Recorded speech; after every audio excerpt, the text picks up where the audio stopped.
Hello, this is Warner from Warner.tv, and today I want to talk about Dauntless.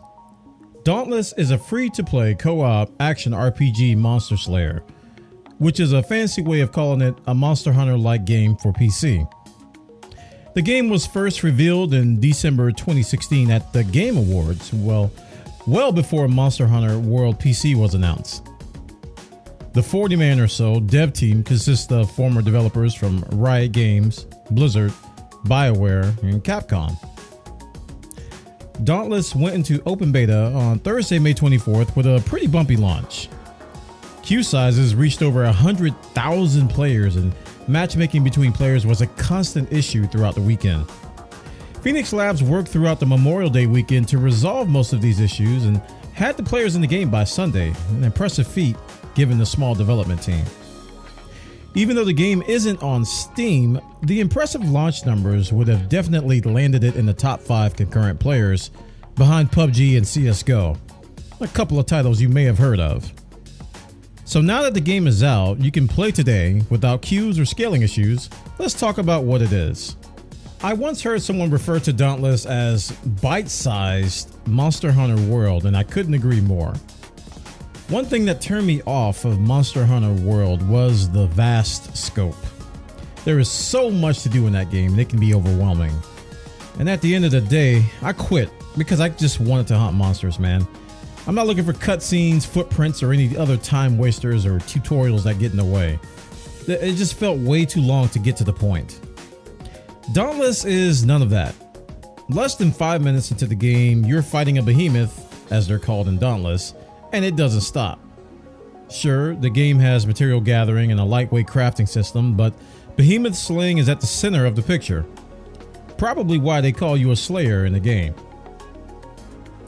At the moment, Dauntless has 5 weapons to choose from. You start with the sword in the tutorial, but you then eventually get access to the hammer, chain blades, the axe, and the pike, or the war pike as they call it. The axe and the war pike come later in the game's progression, but not too much.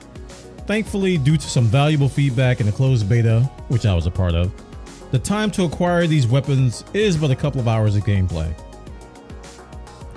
Crafting in Dauntless allows you to enhance your Slayer to meet certain circumstances. For example, there are stamina potions which grant boost in stamina regeneration, a very helpful pot if you're using like heavier weapons such as the axe or hammer. There are also damage boosting potions, defensive potions, and even an airship airstrike for when you need to rain justice from above. As you seek behemoths on the island, you pick up various crafting ingredients to craft these potions and more. Weapon and armor progression is fairly simple. In the beginning, you are mostly leveling armor pieces up with various materials from the monster fights. You can think of them as like helmet +1, +2, etc., and the stats scale appropriately. You can also slot your weapon with items called cells. These add additional traits to your weapons, which may give damage type and support boosts. Each behemoth type offers a different weapon set and different armor sets that give you benefits to your Slayer. They scale as you progress through the game. Dauntless has an item called a lantern, which provides a reusable support ability. At the start, your lantern tells you where the behemoth is, but other lanterns as you unlock them in the game can give speed boosts, armor, AoE damage, or AoE buffs. It's a very cool system which is slightly different from its competitors. Control options in Dauntless include keyboard and mouse as well as controller, and both options work well for behemoth fights, but controllers can be a little bit weird in town dialogues. The free-to-play model is simple and non-pay to win. The cash shop consists of quality of life items such as potions and XP boosts, which can speed up your Slayer's progression. Cosmetics such as emotes, landing animations, dyes, and transmog tokens also allow you to spice up the look of your Slayer without affecting gameplay. The paid currency is called Platinum, which runs about 150 Platinum per $5. Optionally, you can purchase Platinum in bulk for discounts or purchase a supporter pack for more exclusive cosmetics and discounted Platinum.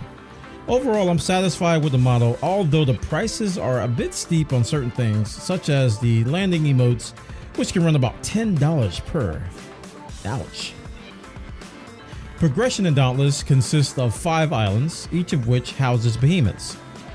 On these islands, you can perform patrols, expeditions, or pursuits. Patrols are randomized behemoths, expeditions offer cache materials upon completion, and pursuits allow slayers to choose their behemoth. Once at the top tier, it's also known as the Maelstrom up there. There's some other options available, such as heroics and the super behemoths, as I call them.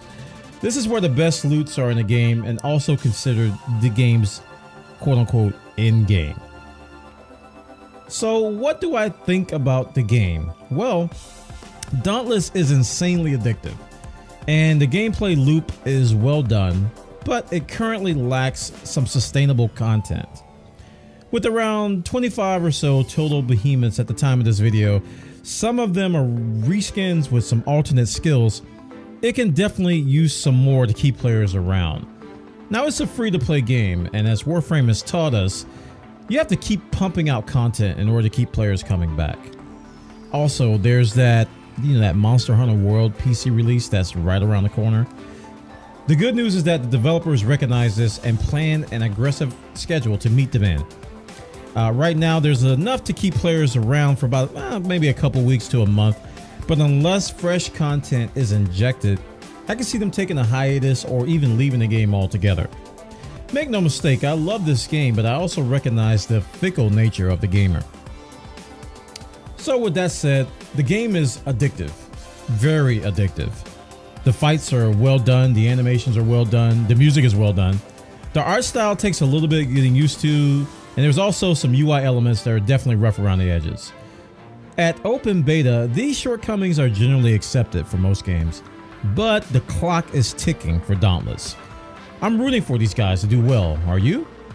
Check out Dauntless at playdauntless.com and sign up for a free account. It's definitely worth the try even if you're not interested in any kind of Monster Hunter games. This is Borna from Borna.tv, and this is my quick review of Dauntless Open Beta by Phoenix Labs. I'll see you all next time. Have a great day.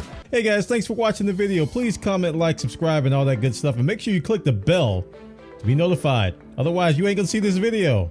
Wait, how did you see this video? Okay, bye.